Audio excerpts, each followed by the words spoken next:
வணக்கம் நண்பர்களே, welcome to my channel let's play fantasy. இன்னைக்கு நம்ம என்ன மேட்சுக்கான ப்ரெடிக்ஷன் பார்க்க போறோம்னா, India versus Bangladesh first T20 மேட்சுக்கான ப்ரிவ்யூ தான் பார்க்க போறோம்.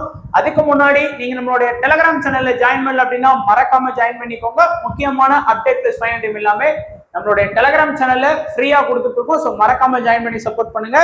அதே போல நீங்க நம்மளுடைய ஸ்போர்டசி ஆப்ல ஜாயின் பண்ணாத நண்பராக இருந்தீங்கன்னா உடனடியா ஜாயின் பண்ணுங்க. ஏன்னா நமக்கு வந்து ஏற்கனவே சொன்னது போல இந்த மாசத்துல வேர்ல்டு கப் T20 மேட்சுக்கு வந்து இன்வெஸ்ட்மெண்ட் லீடர் போர்டு கொடுத்துருக்காங்க, சீரிஸ் லீடர் போர்டு கொடுத்துருக்காங்க. அதுக்கு அடுத்து இந்த மாசத்துல 18ஆம் தேதி ப்ரோ கபடி ஸ்டார்ட் ஆகுது, அதுக்கும் இன்வெஸ்ட்மெண்ட் லீடர் போர்டு கொடுத்துருக்காங்க, சீரிஸ் லீடர் போர்டு கொடுப்பாங்க. ஸோ மிஸ் பண்ணிடாதீங்க. நீங்க நினைக்கக்கூடிய ஒன் பிளேயர் ஃபேண்டசி ஆப்ஷனும் அவைலபிளா இருக்கு. அதே போல நமக்கு வந்து ஜிஎஸ்டி அண்ட் டிடிஎஸும் ஃப்ரீயா பண்ணி கொடுத்துட்டு இருக்காங்க.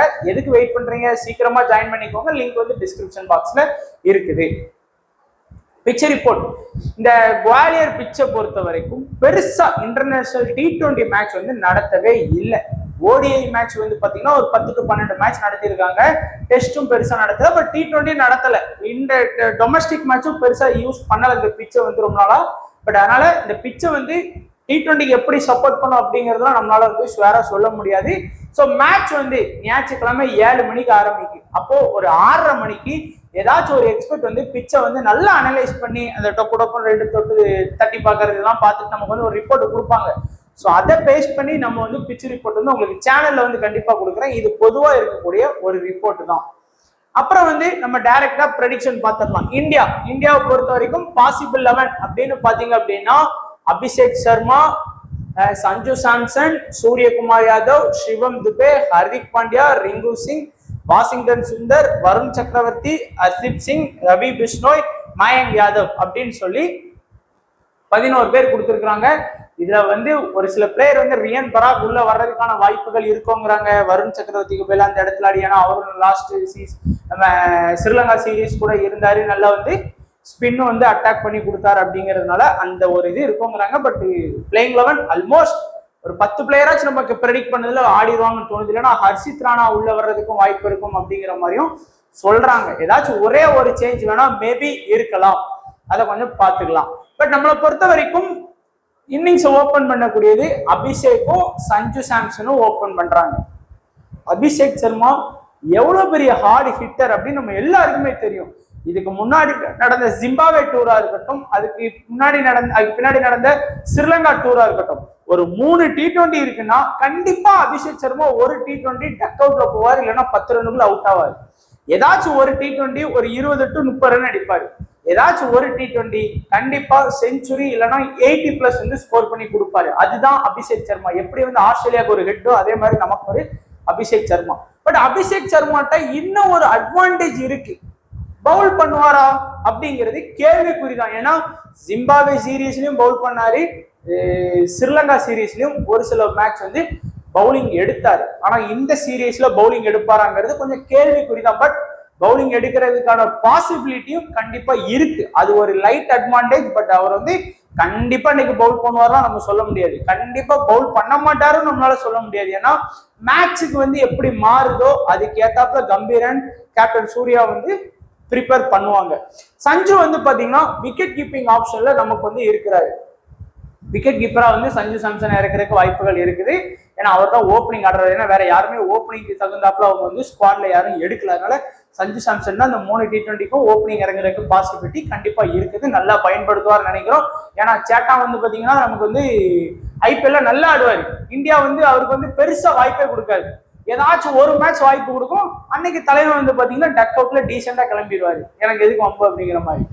வேற அதுக்கப்புறம் வந்து பாத்தீங்கன்னா ஒரு சீசன் ஃபுல்லா போராடி IPL கடந்து ஆடுவாரு. அடுத்து கஷ்டப்பட்டு இந்தியா சரி நான் வச்சுக்கா ஒரு சான்ஸ் அப்படின்னு சொல்லி கொடுப்பாங்க. அதுல வந்து பாத்தீங்கன்னா நம்ம சேட்டை வந்து கண்டிப்பா டக் அவுட் ஆயிட்டு வெளியே ஈஸியா வந்துருவாரு. அதுக்கடுத்து வந்து பாத்தீங்கன்னா ஒரு சீசன் ஃபுல்லா மாங்கன்னு IPL ஆடுவாரு, கடந்து எல்லாரையும் திரும்பி பார்க்க வைப்பாரு. அடுத்து இந்தியா சரி இந்த ஒரு மேட்ச் வச்சுக்கோ அப்படின்னு சொல்லி கொடுப்பாங்க. அதுலயே வந்து பாத்தீங்கன்னா ஒரு 10 ரன்கள் அவுட் ஆகி வெளியே வந்துருவாரு. இதே கடந்த 3-4 வருஷமா பாத்தீங்கன்னா ரொம்ப நாளா இதுதான் பண்ணிட்டு இருக்காரு நம்ம ஆளு. அதனால இந்த சீரியஸாச்சும் கொஞ்சம் நல்லா ஆடுவாரா அப்படிங்கறத நம்ம பார்ப்போம். அடுத்து சூரியகுமார் யாதவ் நல்லா வந்து பாத்தீங்கன்னா நம்ம எந்த சீரீஸ் ஜிம்பாப்வே சீரீஸ்ல சூப்பரா ஸ்கோர் பண்ணி கொடுத்தாரு. அப்புறம் அவர் லாஸ்டா கேப்டன்சி பண்ண நம்ம ஸ்ரீலங்கா சீரீஸ்லயும் பயங்கரமாவே நல்லாவே ஸ்கோர் பண்ணி கொடுத்தாரு. கண்டிப்பா ஒரு நல்ல ரன் வந்து எக்ஸ்பெக்ட் பண்ணலாம். Shivam Dube batting plus bowling option இருக்கு, ஒரு நல்ல ஒரு அட்வான்டேஜ் இருக்கு. ஏன்னா பெருசா இந்தியா வந்து ஒருவேளை இந்தியா வந்து சிங்கையும் மயங்க் யாதவையும் மட்டும் எடுத்துட்டு வந்தாங்கன்னா 2 ஃபாஸ்ட் தான்.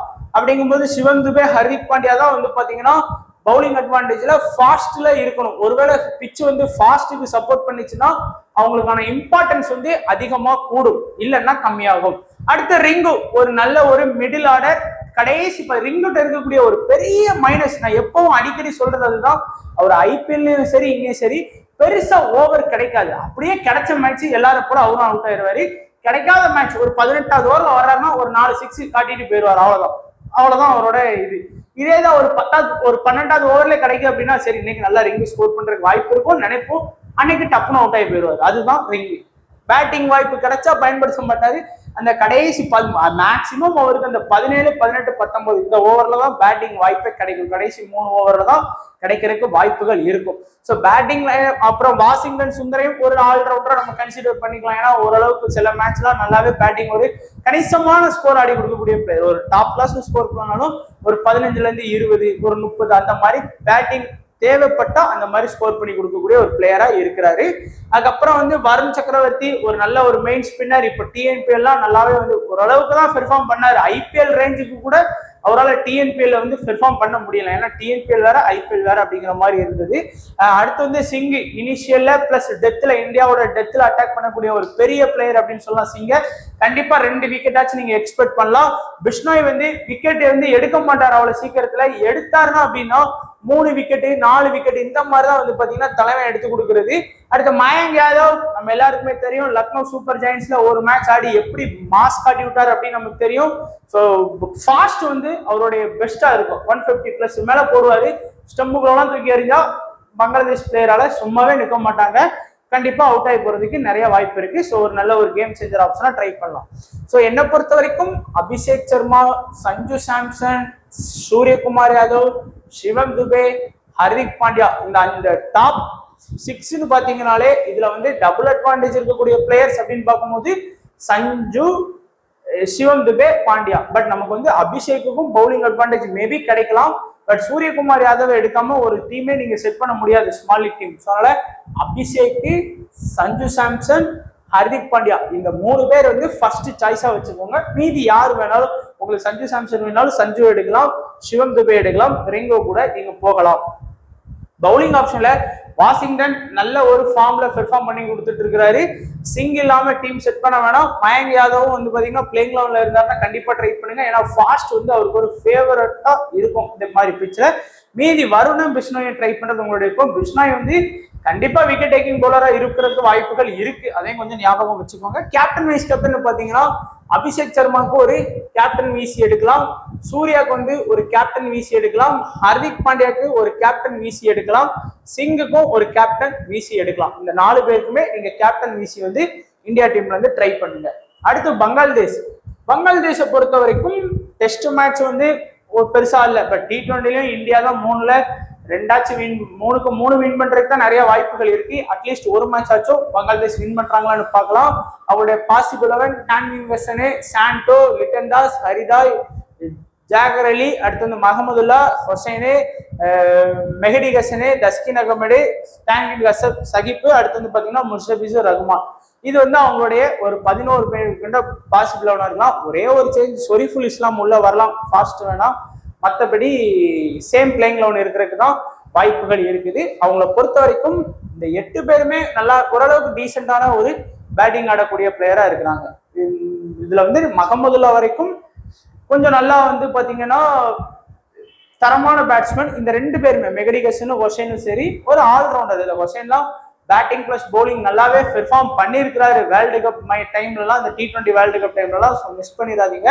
ஸோ டான்வின் வெசன், சாண்டோ இந்த 2 பேருக்குமே ஒன்லி பேட்டிங் ஆப்ஷன் மட்டும்தான் இருக்கு. பிளஸ் இதுல வந்து சாண்டோ வந்து கொஞ்சம் கம்பேர் டு ஹசன் நல்லாவே பெர்ஃபார்ம் பண்ணி கொடுத்துட்டு இருக்காரு. லிட்டன் தாஸ் விக்கெட் கீப்பிங் ஆப்ஷன்ல இருக்கிறதுக்கு கொஞ்சம் டவுட் தான். ஏன்னா ஜாக்கர் அலி உள்ள வந்தாருன்னா அவர் விக்கெட் கீப்பிங் ஆப்ஷன்ல இருக்கிறதுக்கு பாசிபிலிட்டி கம்மி. பட் நம்ம பார்க்கலாம் யார் விக்கெட் கீப்பர் ஆப்ஷனா மென்ஷன் பண்றாங்க அப்படின்னு ஆஃப்டர் டாஸ்க்கு அப்புறம். ஹரிதாய் ரொம்ப நிதானமா ஆடக்கூடிய பிளேயர், குறையாம ஒரு 20ல இருந்து 30 ரன் எல்லா மேட்சுமே அந்த கன்சிஸ்டன்சி அப்படிங்கிறது ஹரிதாய்ட்ட இருக்கும். ஸோ கண்டிப்பா மேபி ட்ரை பண்ணுங்க. ஜாக்கர் அலி விக்கெட் கீப்பிங் ஆப்ஷன்ல இருந்தா நல்ல ஆப்ஷனா இருப்பார், இல்லைன்னா தேவையில்லை நமக்கு ஸ்மால் லீக்ல. மகமதுல்லா பெருசா யாருமே ட்ரை பண்ண மாட்டாங்க, பட் மேட்சுக்கு மேட்ச் கொஞ்சம் நல்லா நின்று நிதானமா ஸ்கோர் பண்ணி கொடுக்கக்கூடிய ஒரு பிளேயரா இருக்காரு. இந்த 2 ஆல்ரவுண்டருமே ஹொசேனும் சரி ஹசனும் சரி must big option for Bangladesh அப்படின்னு நம்ம செலக்ட் பண்ணிக்கோங்க. இந்த 3 ஃபாஸ்ட் இருக்கிறாங்க. இதுல தஸ்கின் அகமடையும் நிறைய பேர் ட்ரை பண்ணுவாங்க. சஹிப்பை வந்து பெருசா யாரும் செலக்ட் பண்ண மாட்டாங்க. ரஹ்மானையும் வந்து பாத்தீங்கன்னா ஒரு சில பேர் வந்து ட்ரை பண்ணுவாங்க. இப்போ வந்து தஸ்கினை வந்து ஒரு 80% ட்ரை பண்றாங்க அப்படின்னா ரஹ்மானை வந்து ஒரு 60%, ஒரு 30% சகிப் வந்து ட்ரை பண்ணுவாங்க. இது சகிப் அலசன் கிடையாது, இது ஃபாஸ்ட் பவுலர், வேற பவுலர். ஸோ சகிப் அலசன் ஸ்குவாட்ல இல்லை, ஞாபகம் வச்சுக்கோங்க. அதாவது இந்த மாதிரி தான் இந்த 3 ஃபாஸ்ட்ல ஏதாச்சும் ஒரு ஃபாஸ்ட்டை வேணா பிக் பண்ணிக்கோங்க. பட் 2வது ஆப்ஷன், 3வது ஆப்ஷன், மீதி 4வது ஆப்ஷன், 5வது ஆப்ஷன் அந்த மாதிரி கூட நீங்க வந்து ட்ரை பண்ணிக்கலாம். அது உங்களுடைய விருப்பம். இந்த டீம்ல இருந்து கேப்டன் வைஸ் கேப்டன் எடுத்துக்கிட்டீங்கன்னா இந்த 2 பேருக்குமே கேப்டன் வீசி கொடுங்க. அதே போல வந்து பாத்தீங்கன்னா ஹரிதாய்க்கும் ஒரு கேப்டன் வீசி போகலாம், முஸ்டபிசூர் ரஹ்மானுக்கு வீசி போங்க. ஏன்னா லெஃப்ட் ஆஃப் பால்ல இந்தியா பவுலர்ஸ் வந்து இந்தியா பேட்ஸ்மேன் வந்து கொஞ்சம் திணறுவாங்க. அதனால அந்த ரிஸ்க் வந்து நம்ம எடுத்து பார்க்கலாம். ஒரு வீசியா வந்து ட்ரை பண்ணி பார்க்கலாம். ஸோ இப்போ வந்து கேப்டன் வைஸ் கேப்டன் பார்த்தாச்சு. இப்போ ஸ்மால் லீக் டீம் பாருங்க, உங்களுக்கு ஒரு சில ஐடியாஸ் கிடைக்கும். இந்தியாவை பொறுத்த வரைக்கும் சஞ்சு சாம்சன், சூரியகுமார் யாதவ், அபிஷேக் சர்மா, ஹர்திக் பாண்டியா, சிங்கு, பிஷ்னாய், மயங்க் யாதவ் நம்ம ட்ரை பண்ணிக்கோம். 7 பிளேயர். இங்க வந்து மெஹடி ஹசன், ஹொசைன், மகமதுல்லா, சாண்டோ ஒரு 4 பிளேயர் மட்டும் தான் நம்ம ட்ரை பண்ணியிருக்கோம். 4 பிளேயர்ஸ் இருந்துமே நீங்க குறையாம 8 ஓவர்ஸ் எதிர்பார்க்கலாம். ஒருவேளை அந்த 3 ஃபாஸ்ட் சொன்னேன்ல, சஹிப்பு, தஸ்கின் அகமது, முஸ்டபிஸ் ரஹ்மான், இந்த 3 பேர்ல இருந்து யாராச்சும் ஒருத்தர வேணா ஏதாச்சும் இந்தியா பிளேயருக்கு வேலை ரீப்ளேஸ்மெண்ட் பண்ண முடியுமான்னு பாருங்க. But most of the opponent வந்து இந்தியாவுக்கு ஃபேவரா தான் டீம் போடுவாங்க. அதனாலதான் நம்மளும் டீம் போட்டிருக்கோம். கேப்டன் ஹர்திக் பாண்டியா, அபிஷேக் சர்மா, சூரியகுமார் யாதவ், மெஹடி ஹசன், மிராஸ், இந்த விரையும் வந்து கேப்டன் வீசியா ஸ்மால் லீக்ல ட்ரை பண்ணலாம். பங்களாதேஷ்ல ஒரு ஒருத்தான பிளேயர்னா அவர் தான். மீதி எல்லாருமே இந்தியால இருந்து ட்ரை பண்ணுவாங்க. அதனால நம்மளும் சேஃபா போறது பெஸ்ட். கேம் சேஞ்சரா மகமதுல்லாவை ட்ரை பண்ணலாம், ஹொசைனை ட்ரை பண்ணலாம், வருண் சக்கரவர்த்தி, ரிங்கு. இந்தியால இருந்து யாருமே பெருசா வருணையும் ரிங்கையும் ஃபோக்கஸ் பண்ண மாட்டாங்க. அந்த ஆப்ஷனுக்காக ஃபோக்கஸ் பண்ணுங்க அப்படிங்கிறது சொல்லியிருக்கோம். மகமதுல்லா நல்லா ஆடக்கூடிய பிளேயர், அதனால ட்ரை பண்ணி பாருங்க. ஏன்னா எல்லாருமே வேற வேற மாதிரி பிளேஸ் ட்ரை பண்ணுவாங்க, பட் ட்ரை பண்ணி பார்க்கலாம். ஹொசைனும் அதே மாதிரி தான் best allrounder. 4 over plus batting இருக்கு, ஸ்பின் பவுலிங்ல இருக்கிறாரு. ஸோ இதான் நண்பா நம்மளுடைய ப்ரெடிக்ஷன். ஸோ கண்டிப்பா வீடியோ பிடிச்சிருக்குன்னு நினைக்கிறேன். பிடிச்சிருந்தா லைக் பண்ணுங்க, உங்க ஃப்ரெண்ட்ஸுக்கு ஷேர் பண்ணுங்க. மறக்காம நம்ம யூடியூப் சேனலை சப்ஸ்கிரைப் பண்ணிக்கோங்க.